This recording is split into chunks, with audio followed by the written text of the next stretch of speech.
All right, welcome everybody. This is Addiction to Freedom, and today I have a very special guest who I've known for a very long time, and I was just reading over her bio and quite blown away actually. So this is Kath Bailey, and she's been an artist her whole life. She's not been a part-time artist, she's been a full-time artist the whole time, and she's worked in all sorts of places, but also won these awards like the Emerging Artists in the Rock Sydney Award, the Waverley Art Prize. She was a resident with the Oslo Storia Studio at Set the Arts International Paris. And her work is held in private collections all around Australia. And she's also, like what I was more familiar with, her work with Indigenous communities, and using art to really bring awareness to issues in the community where people perhaps suffering and things like that. And that's what I really admire. But Kath and I were talking the other day on the phone, and I was really wanting her to come on to talk with me, have this conversation. And she suggested we start off talking about mistakes. And I thought that was a good idea. So we don't know where the heck this is going to go, and I'm really excited to see. So welcome, Kath. Thanks, Michael. I've been Mick for a long time with Kath, so yeah. Yeah. So what were you thinking when you suggested talking about mistakes? We were having a conversation about mistakes at the time, were we? Yeah, well, having a little bit, maneuvered in that direction. And I think, I was talking about how if you make a mistake as an artist, depending on what kind of art you do, you can generally turn it to your advantage. I think it is, like you can really make a mistake rather than berate yourself about it. You can say, where is this mistake leading me? How can I use this mistake to make this artwork work? Like you really looking at how you can turn something to your advantage, depending on what kind of artwork you do. Right. The kind of artwork I do, it's it can really lead you down a different pathway from where you started. So you're in a continual process of having you're seeing something in, maybe you've started a canvas like a painting, and you're seeing something in that canvas and you're going, that's not working, but you don't actually call it a mistake. You just go, oh, that's not working for me. Right. How can I what can I do to, I suppose, bring harmony, or what can I do to, you're in a process of, I guess it's problem solving around what you've seen that's created disharmony in your artwork, and saying, oh, how does that work for me? But the interesting thing is, like, it's all about, you're guided by your own interior voice, or something that's even bigger than you. But when you put it out there publicly, you really have to let go of other people's opinions, because when people look at my artwork, I imagine they're saying, well, there's a mistake there, there's a mistake there, there's a mistake there. But it's all about your own understanding of what's working for you. So in the end, mistakes are sometimes just guided by opinion, really, I think. Well, I'm kind of curious, because you were saying there that a mistake, a mistake happens, and then you see how you can use it to your advantage. Well, that doesn't. So immediately I thought, well, what is a mistake? Because when we grow up as children, we're taught to color within the lines, or we're taught to not do certain behaviors, and those are mistakes. And they're very bad. And it's just a black and white situation, like good and bad. You're being good or you're making a mistake. And then you have to learn from that kind of thing. but that's a very different model. And I think we kind of, I don't know, I think most people, I certainly talk about myself, I'm programmed that way and have had to do a lot of work to overcome that view to get to where you're talking about, where you see a so-called mistake as part of the flow. So what is a mistake then in this view?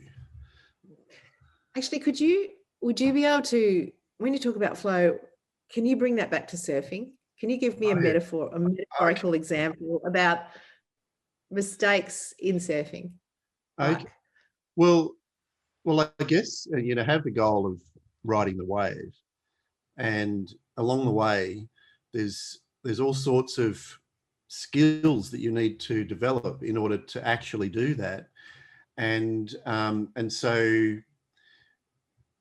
falling off could be viewed as a mistake. The interesting thing about surfing, I'll just segue for a minute. The interesting thing about surfing is that you can't do it slow-mo. You can't do it slow motion. You can't practice it on land. You can only do it in the moment. So you've only, and then when something happens that doesn't work and you fall off, or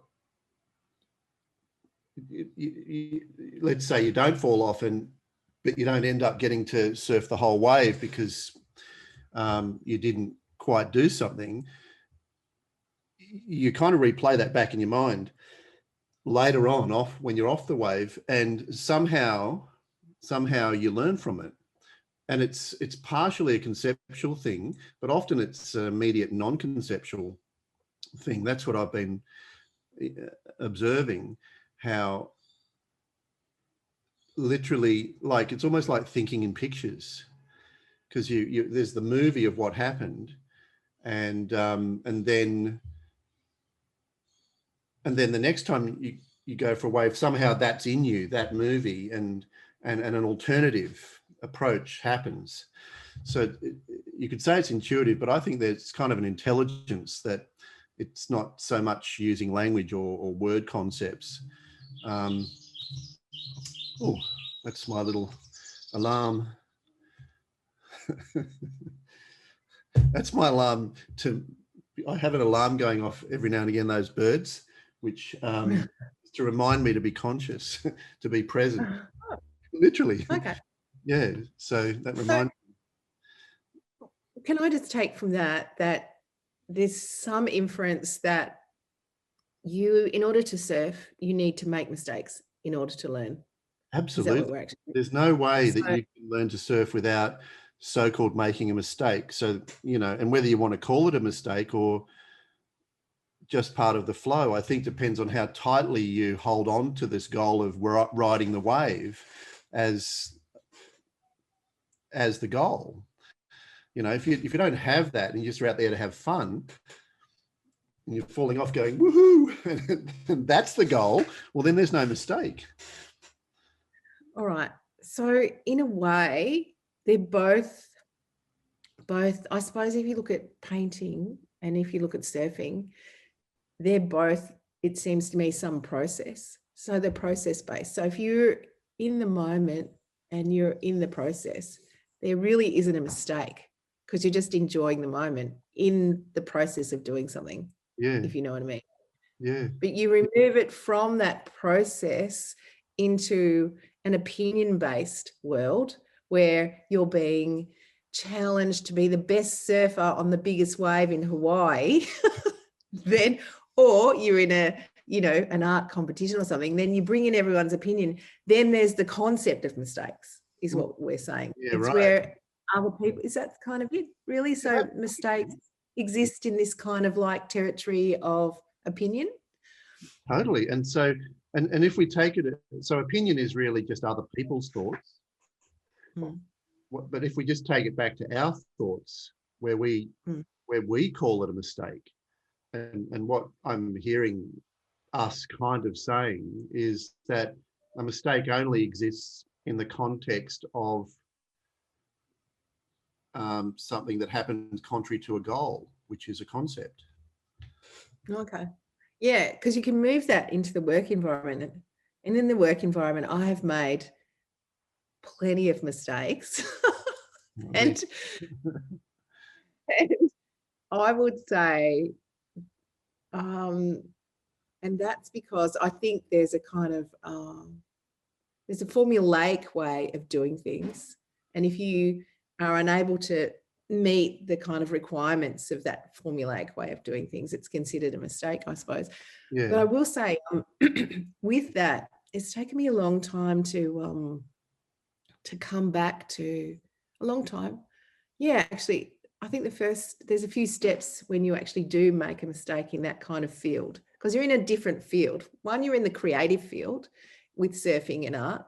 So it's a very different field. But if you take yourself into the field of the workplace, when you make a mistake, there may, like if you're a doctor or, you're doing things, there may be consequences to your mistakes, if you know what I mean. So there are actually repercussions. So it's a very different environment. So I'm thinking that from my experience with my work mistakes, I've learned a few things, and I probably did learn them from art, in that it's about, I think the art of self-empathy. So you actually, when you do make a mistake or someone says, hey, that's a really crappy job you did over there on that. There are a few things that I've learned. One is, if I've given 100% to something, I've really tried my hardest, then, I made a mistake. Well, that's human. And the second thing is to just, come back to that part of me that I think we were talking about before, the part of me that is deeper than my ego, and just go into that place of self-empathy. So you're going like, oh, of course I made a mistake. Like, I really was stressed at the time. I felt like I was under a lot of pressure. I really couldn't concentrate because the kids were, arguing in the background. So you've got this kind of like self-empathy going on. It's like, oh yeah, of course I made a mistake. My need for support, my need for, giving myself time, all of that, none of those things were met. So that's natural. I made a mistake. I'm human. And it is a kind of like a process of just being gentle with yourself, because all the time, we've got this critical voice inside of us, and it's really easy to fall into that space of, oh, you're an idiot. Oh, what'd you do that for? I mean, a 5-year-old can make that mistake. But, I think I heard someone talk about this the other day about empathy and mistakes. And they said, if your child made a mistake, you wouldn't say, oh, right, well, tomorrow I'm putting you up for adoption. You know what I mean? And I laughed. I thought that was really good. It was a really good kind of YouTube video. And it really made a lot of sense. And I think we put ourselves up for adoption a lot of the time when we make mistakes, because we feel like such a failure. And it can result in severe physical illness. Like quite a few years ago, I had a massive failure. Like it wasn't just a little failure. It was a state-based artistic failure. Oh, really? And it was huge. It was really, really big. And is that something that's still kind of raw, or? No, the recipe, I think there's a recipe to these things, and everyone involved in it, in this particular project, none of us had the requisite experience across the board. Not one person, not even the supervisor, had the requisite experience to be able to work with this kind of project.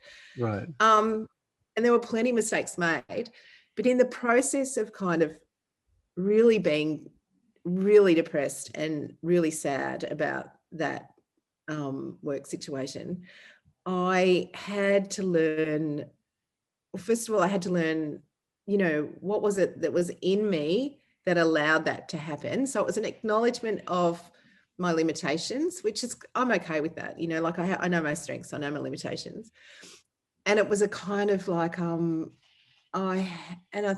through the process, I learned that some of the things happened because I couldn't stand up for myself. So then I had to learn, new skills. So I learned a whole lot of skills around nonviolent communication. And then the next kind of step to that during nonviolent communication, to be part of that, is self-empathy. And so really with that big failure and mistake, it just became a valuable tool to see where I could build my skills and limitations, you know what I mean? Just skill building. But it took a lot of self-empathy. It was really, really hard because I hated myself for allowing that to happen. And I could have easily become very, very depressed.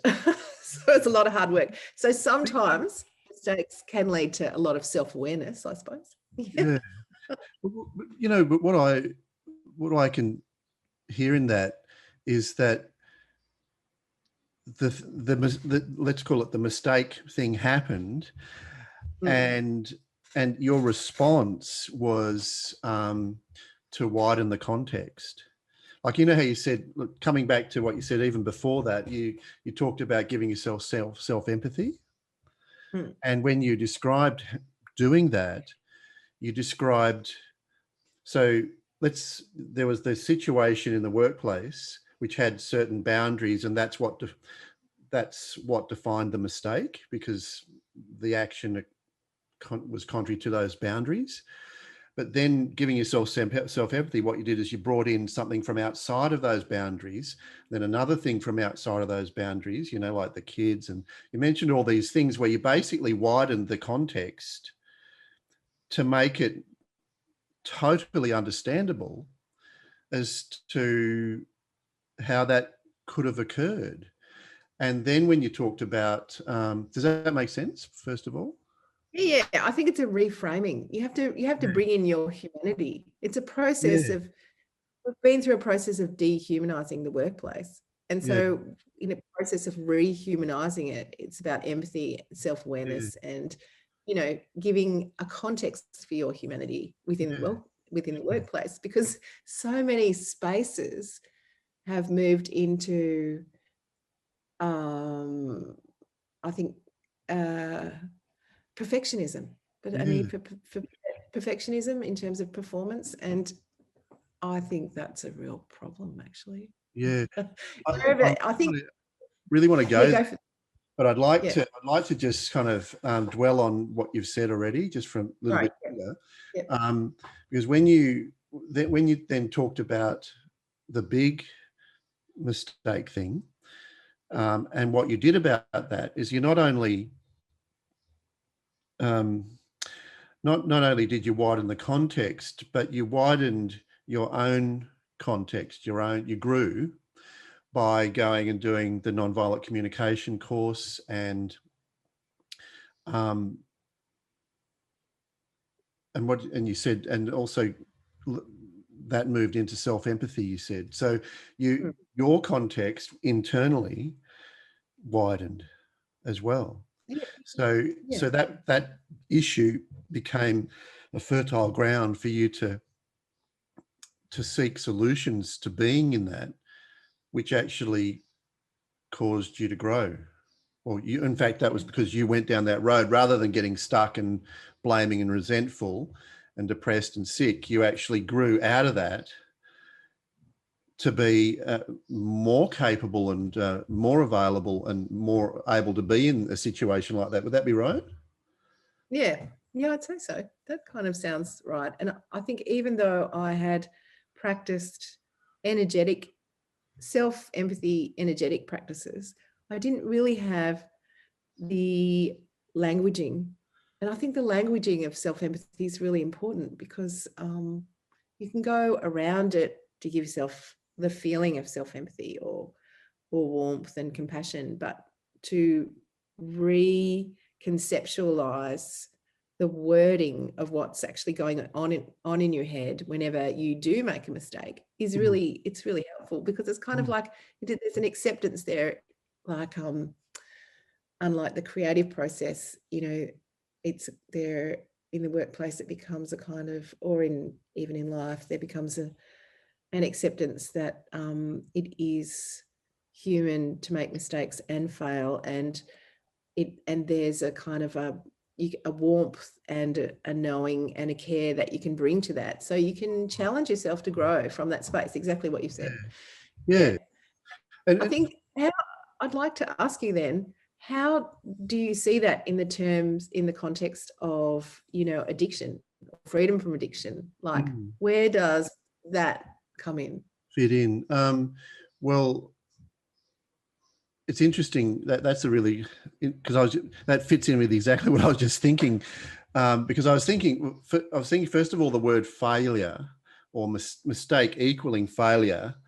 I mean, they're very kind of harsh, black and white. It's like a binary system, good or bad. It just doesn't sound appropriate to use words that have such a strong negative connotation in relation to what we've just been talking about, because what we've just been talking about is that, if we go back to surfing or art where we started, what we were saying there is that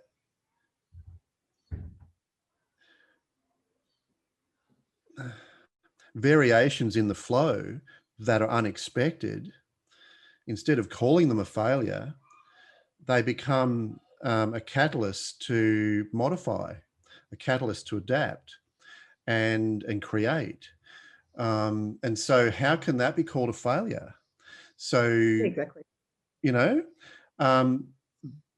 And so the idea of failure and mistake is very much dependent upon the concept or the construct in which it's being judged to conform or not.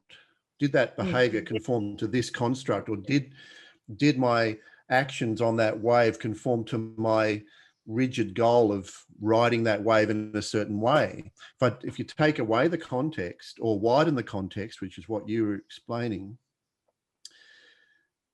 it actually in itself is more naturally empathetic and more accepting, and also seeing the potential growth in it, which is wonderful.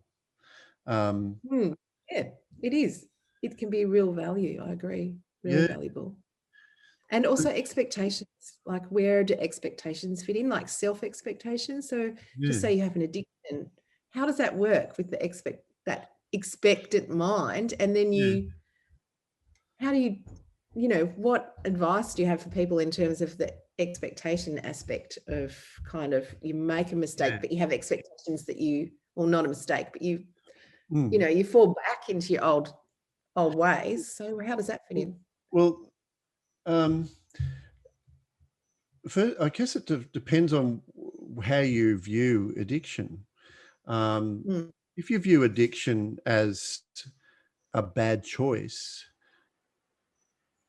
that means you made a mistake. And if you continue to do that behavior, let's say, that means you continually are making bad choices, and then you're to blame and you're being judged as being bad continually. So that's the consequence of seeing addiction as a bad choice. I don't see it that way at all. In fact, I love what's that?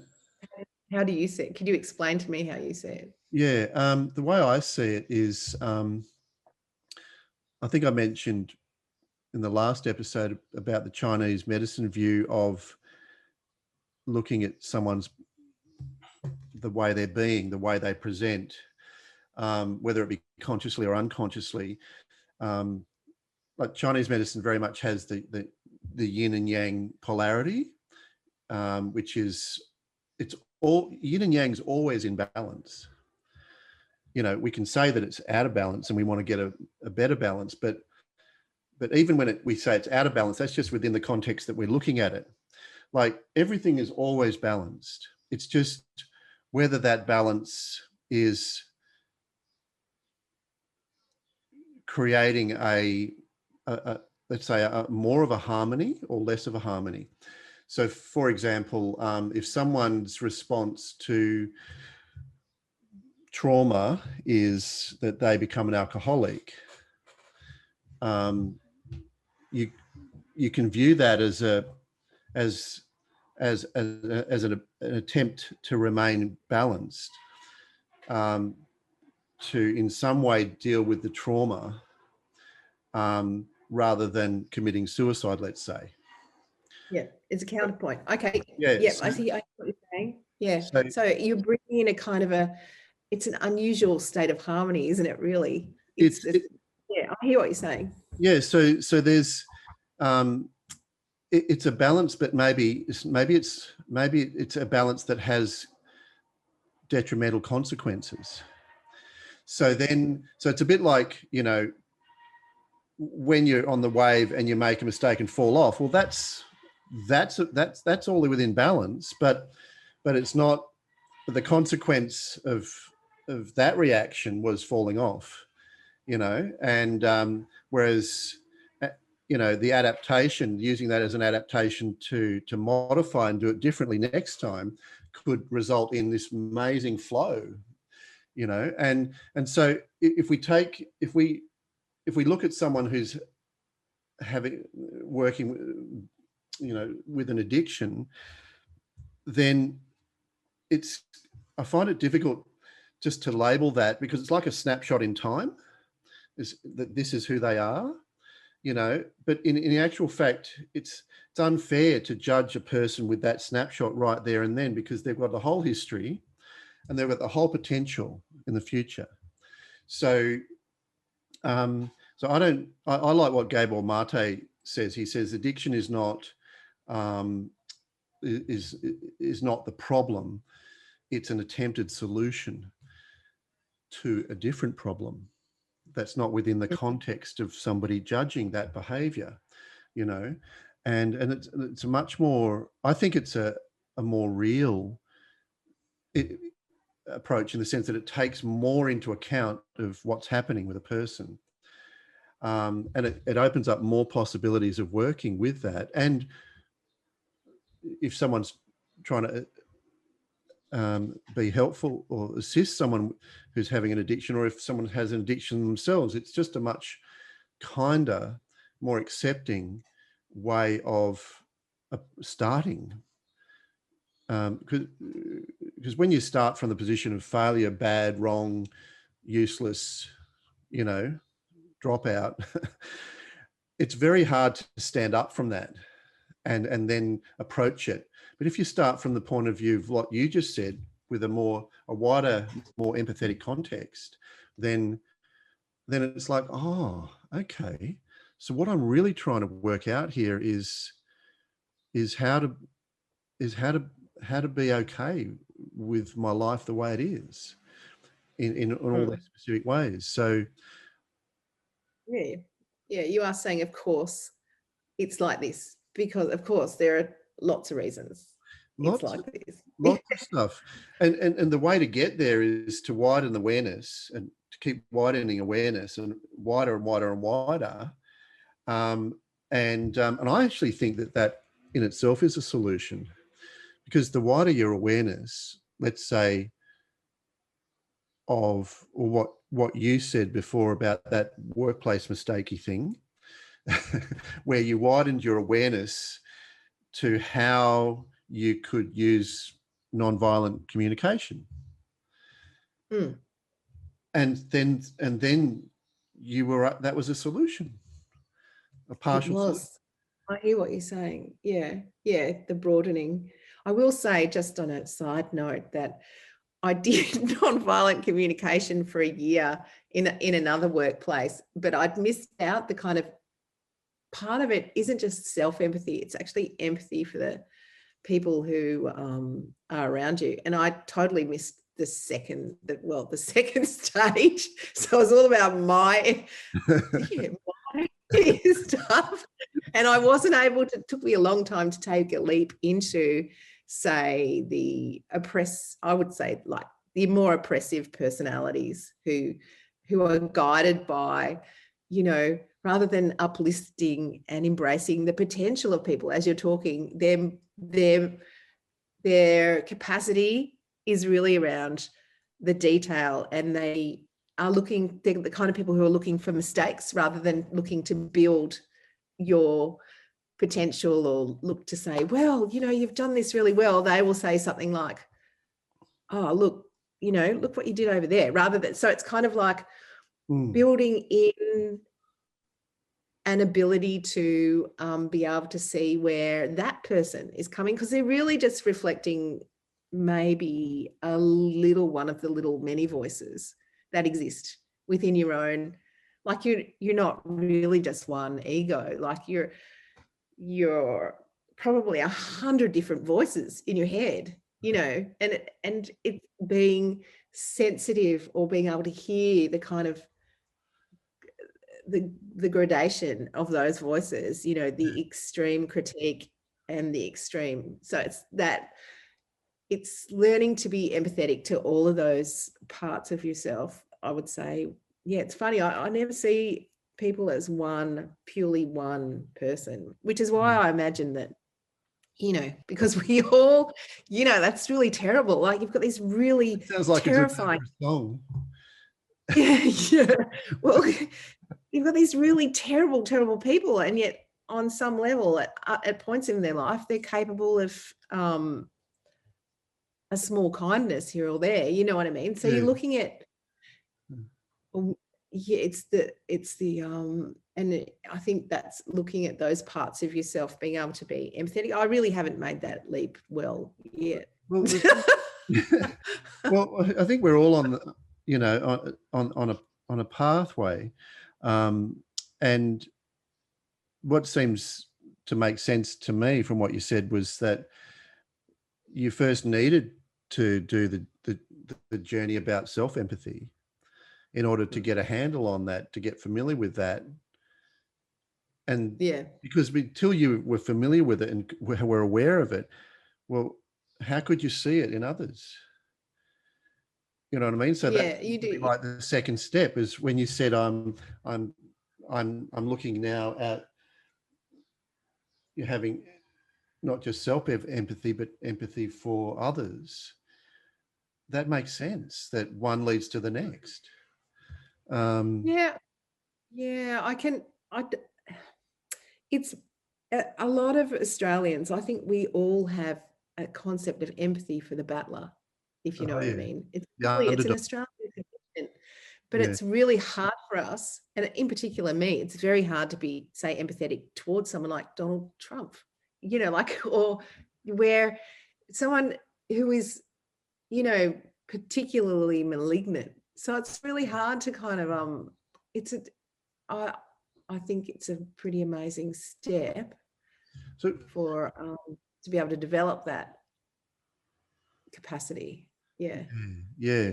I guess that's where the empathetic challenge comes in.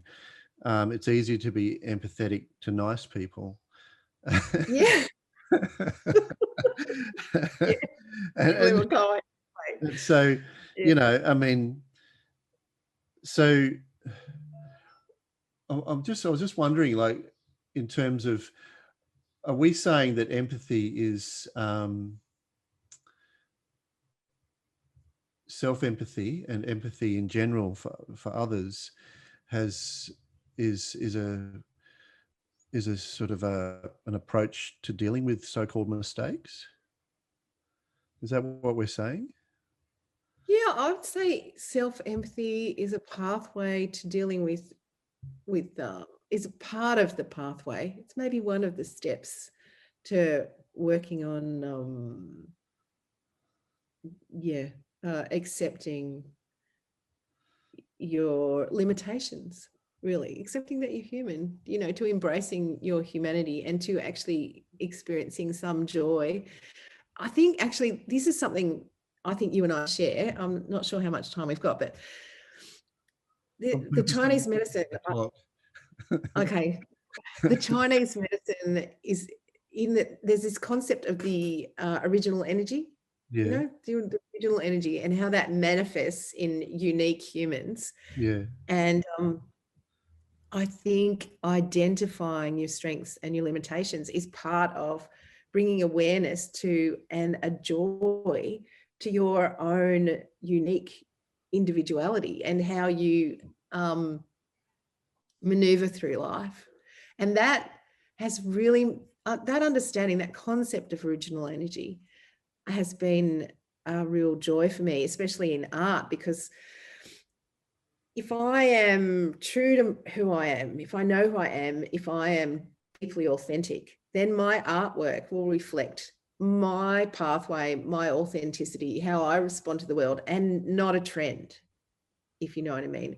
And there's going to be a lot of critique about the way I do things or the way I experience the world, because I probably aren't maneuvering within a, you know, a space of conceptual art world. And even if I was, I'd have to do it in a way that respects my unique original energy. You mean And I you're think unconventional? Is that what yeah, unconventional but original, you know. Yeah, and so everyone has that original energy which manifests in a particular set of characteristics within them, which they have at birth, and then that's kind of messed around with, you know, through societal expectations and family and, you know, social mores. So yeah, that knowing that's really helped in terms of concepts of reframing mistakes, because how I do things is never going to be the same as yeah. So how you know, you evolve is part of your unique path. yeah, and how I, even in the workplace, how I kind of respond to things, or it's never going to be the same as someone else. So you know, the principles that guide us should be just guiding principles, not exact kind of. Anyway, there you go. That's a little bit off. Can I ask a question? Do you think that empathy is a conceptual, is generated conceptually, or do you think it's generated from another faculty, let's say, but can be expressed conceptually? Do you think empathy purely exists within a conceptual construct, or do you think the conceptual construct of thoughts and that simply reflect or try to communicate a reality that generates from a non-conceptual facility that we have?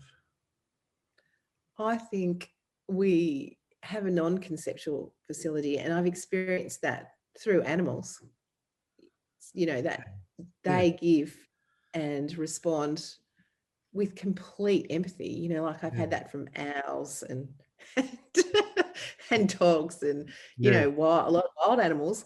Like there's a deep empathetic response. And from myself, for a very long time, I operated in a space without words. And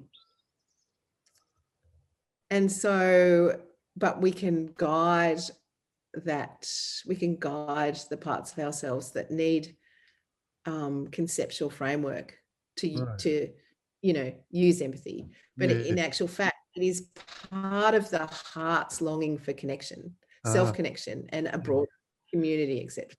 Let's talk about and the heart has that. Well, actually, yeah.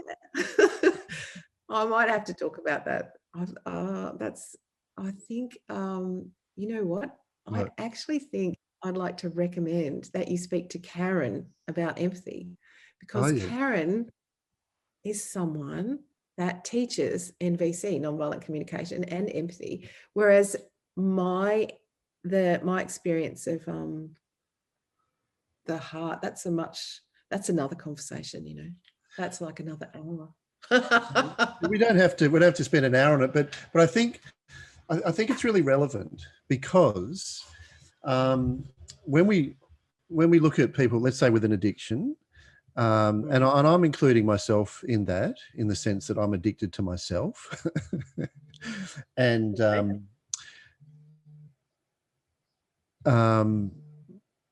in order to approach that, I think it's very difficult to approach it from a conceptual point of view, in the sense of applying conceptual rules or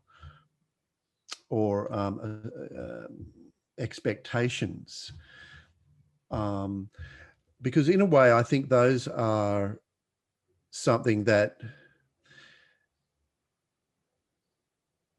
they create the limitation. And what we're saying is, in order to understand our behavior, we need to expand our awareness outside of those limitations. And I think empathy, because I believe it doesn't generate from the conceptual facility is a way of kind of pointing us. It's almost like it's calling us outside of that tight conceptual construct where in which the wrong is created, right? You know what I mean? Like the failure is only a failure because it doesn't fit within that conceptual construct of good behavior or bad behavior, you know. Take away, and then how do we deal with that? Well, we said we needed to widen the context. Empathy, because it's not generated from that conceptual construct, naturally is a way of widening the context. And if we're in touch with our own kind of empathy for ourselves, like you said, we naturally can connect with others on that. There is a natural connection there, where we can feel others' pain.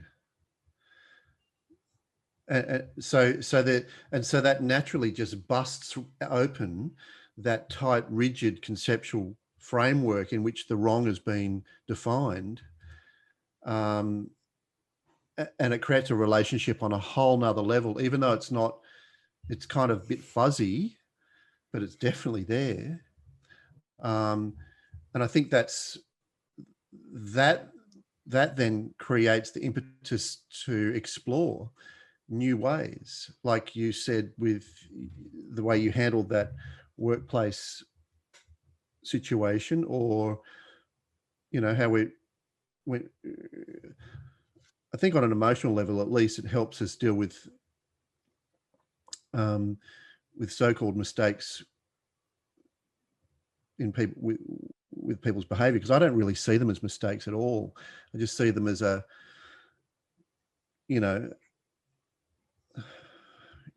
just a fluctuation in the flow.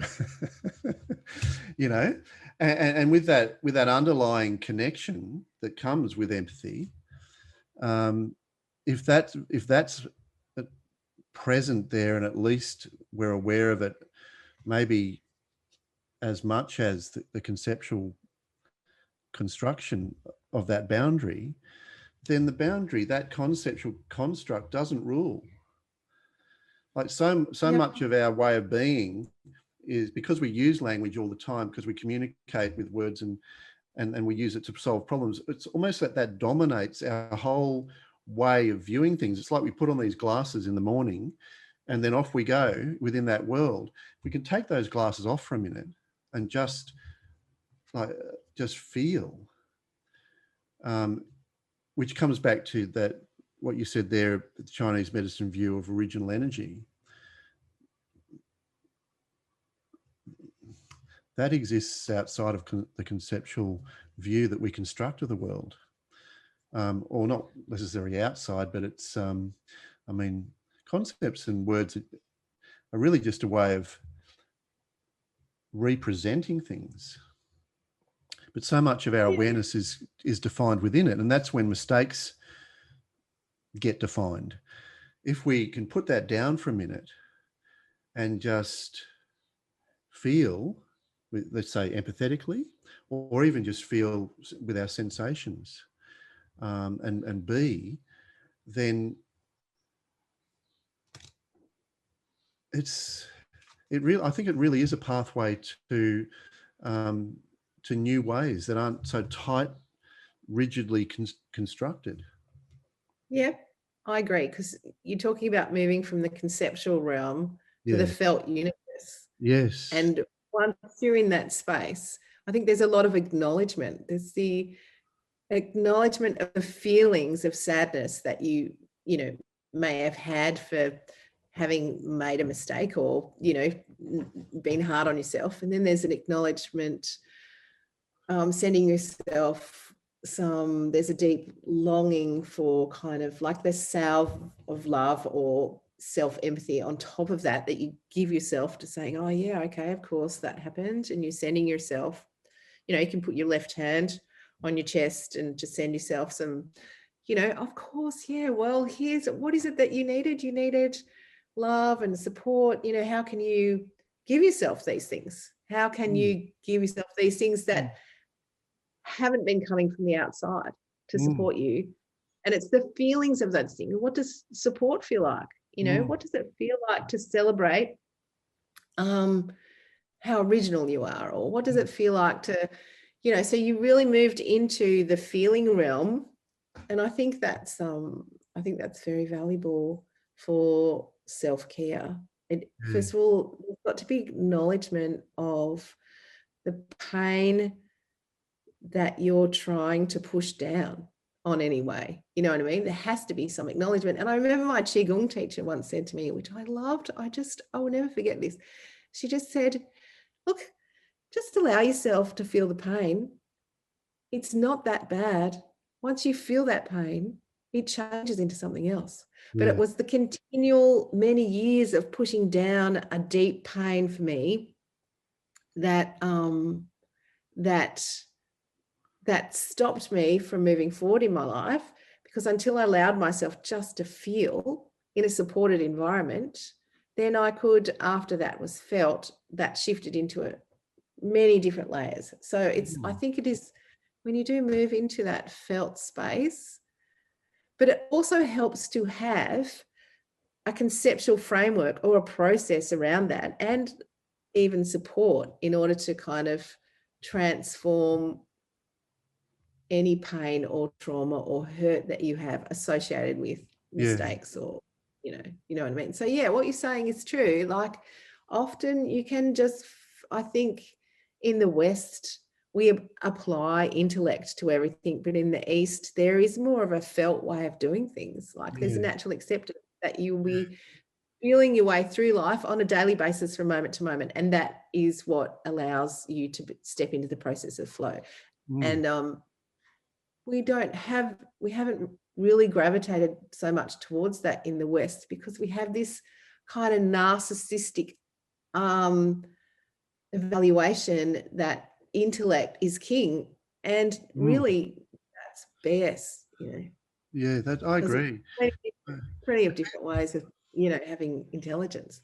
I keep on getting these flashbacks. Have you seen the movie My Octopus Teacher? No. No, you must see it. It sounds so weird. It's a documentary, so even some people may avoid those, but honestly, this is probably the most mind-blowing film I've seen in years. Literally. My Octopus Teacher. And this octopus, the intelligence and the I have to say the love that this octopus shows, it's just mind-blowing. And so this is a state of being that's not, I mean, I would risk saying that the octopus doesn't have language in terms of sound symbols, written pictorial symbols, and because language really quite rigidly defines concepts. Like when you work with picture thinking, as you would with art therapy, there is a conceptual awareness there, but the boundaries are not so tightly defined around each concept. Things merge into each other, and a lot of our dreaming thinking, you know, or daydreaming, envisioning, is this kind of intelligence manifesting in different ways. And I think animals, and it's pretty obvious with this octopus that it's very intelligent, but it doesn't have the kind of language, the pictorial and the sound symbol language that we have, that really tightly defines our conceptual way of viewing things. So if we can just put that down for a minute, like music does this in a way, and poetry, you know, phrase the boundaries of concepts in order to bring to light meaning. And so does art, you know, visual art, what you do, and music. And I think that what all of these things are pointing to, and where they feed from, is our inherent state, which really is the wellspring of everything. And I think it is actually the place of peace. It's not even a place, but it is where peace is, and where our deep satisfaction can be found. So where we've kind of started in this conversation, where we're going, what I'm seeing is that mistakes are only a mistake within a defined conceptual boundary. We widen that context through understanding, whether it be intellectual understanding or whatever, and then widen it further in terms of the felt reality, and then widen it further in terms, in the sense of our awareness of our non-conceptual wellspring of what we are, and that being naturally peace, that being naturally love, natural satisfaction that's beyond anything that can come from the phenomenal world. So it just kind of makes sense that when you look at it from that point of view, it's like looking at something way down at the bottom of a valley. That's the mistake, way down there.